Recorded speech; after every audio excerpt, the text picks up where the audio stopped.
The holographic display flickered in the dim command center of the Tarkian flagship Dawn's radiance, casting cold turquoise light across the room.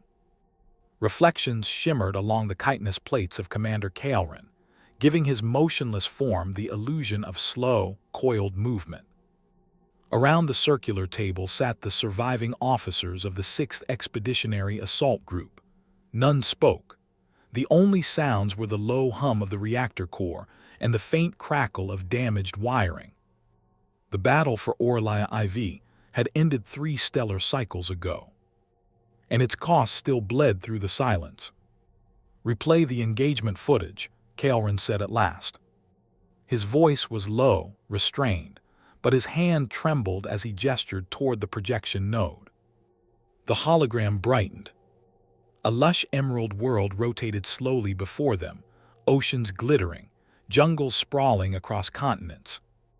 Then came the markers: 620 Tarkian dragoons, 36 armored walkers, 9 atmospheric gunships. A standard reconnaissance pacification force. Intelligence had predicted minimal resistance. A few dozen human scientists, perhaps a small outpost. What they found defied all reason. Subcommander Sheen, her crimson plating dulled from exhaustion, leaned forward. "We detected them upon landing. Thermal readings indicated 12 hostiles, just 12. Her mandibles clicked nervously.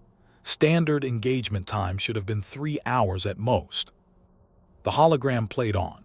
Tarkian troops advanced through dense alien foliage, colossal trees with violet leaves, vines glowing faintly in the mist. Then came the first explosion. A massive trunk, rigged with crude but effective charges, collapsed onto the lead column, crushing 2 walkers instantly. The feed trembled from camera shock. Screamed static fire. "They used the terrain as a weapon," said Tactical Officer Mores, his voice hollow. "Every rock, every tree, every river crossing. The jungle itself turned against us." He pointed to the projection, where squad icons blinked and vanished. The humans knew every contour, every choke point. They studied the land for weeks, maybe months. Kael'ren's tail lashed once. "Show me the canyon sequence." The hologram shifted. A narrow ravine, walls rising steeply on both sides. A single human figure retreating. The Tarkian infantry pursued. When the last walker entered the canyon, the cliffs erupted, a series of buried charges detonating in perfect succession. 200 soldiers vanished under a cascade of stone and dust. Sheen's mandibles clicked twice, a Tarkian sign of unease. 12 humans, Commander, 12. They moved like ghosts, she continued quietly. Thermal locks would catch a signal, but by the time our units arrived, the targets were gone.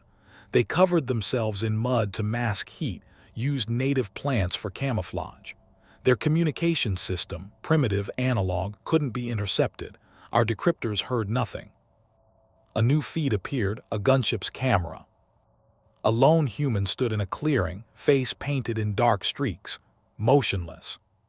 When the ship descended to engage, the ground beneath it gave way, a pit concealed by foliage, lined with sharpened stakes and incendiary compounds. The craft plunged into fire. "No survivors." "Calculated," said Mores grimly. "Every ambush, every feint, every explosion, deliberate. They turned our numbers into a weakness. We spread out to find them and bled ourselves dry." The hologram advanced to the 3rd day of the campaign. Tarkian forces, battered and demoralized, had established a defensive perimeter near what scans showed as the human base, several prefab domes beside a river. 200 troops advanced under walker cover, Sheen narrated. "We stormed the site under heavy fire. The structures were decoys." The footage showed Tarkian soldiers tearing open empty shelters. "Then they hit us from behind." The humans had circled through what Tarkian geologists had labeled impassable, a swamp dense with acidic flora that corroded Tarkian armor and flesh. Yet somehow, the humans had crossed it, coated in a neutralizing compound distilled from local plants. They'd waited in that mire for hours to strike at the perfect moment. The counterattack was devastating. Explosives planted under walker legs, focused fire on power cores, captured Tarkhian plasma rifles turned against their former owners. When reinforcements arrived, the swamp was silent again, nothing left but wreckage, smoke, and the dead. Kaelrin looked at the casualty display. 492 confirmed dead, he said slowly. 31 walkers destroyed, 7 gunships lost, against 12 humans. Not soldiers, Sheen corrected, summoning a translated document recovered from the ruins. Their insignia reads, Exploration Unit Theta 9. They were scientists, biologists, geologists, maybe an engineer or two. Silence consumed the room. If their scientists can fight like this, Mores muttered, what would their warriors be like? Kaelrin exhaled slowly and opened another set of holographic files, reports from the Galactic Council archives. Humanity had joined the interstellar community only 20 standard years ago. They were considered a minor species, physically weak, emotionally unstable, technologically middling. But the deeper the files went, the clearer the truth became. They evolved on a death world, Kaelrin murmured, a planet of predators, poisons, and endless storms. He scrolled through historical footage, wild beasts, wars, nuclear detonations. They survived because extinction was never an option. Sheen read aloud from a report. Human military doctrine emphasizes adaptability, improvisation, and exploitation of terrain. Victory is achieved not through superiority, but through persistence and unpredictability. Kaelrin's mandibles flexed. They don't fight fair because fair fighting is inefficient. They turn chaos into strategy. Mores added quietly, in their own history, they've survived wars that would have erased other species. Twice, they burned their own world and rebuilt. A warning chime interrupted them. New data appeared in the hologram, real-time tactical feed. 3 human warships had entered the Aurelia system. Not freighters, not transports, warships. Kaelrin's secondary eyes narrowed, open channel. A single message came through, transmitted in perfect Tarkhian. Exploration Unit Theta 9 has been secured. We're leaving, do not follow. The human ships turned, engines flaring, and jumped into hyperspace. Kaelrin stared at the fatting traces for a long time. The command center was utterly still. Then he spoke, his voice heavy as planetary gravity. Send word to High Command. Effective immediately, contact with humanity is forbidden. Classify them as a Category Omega threat. Sheen looked up sharply.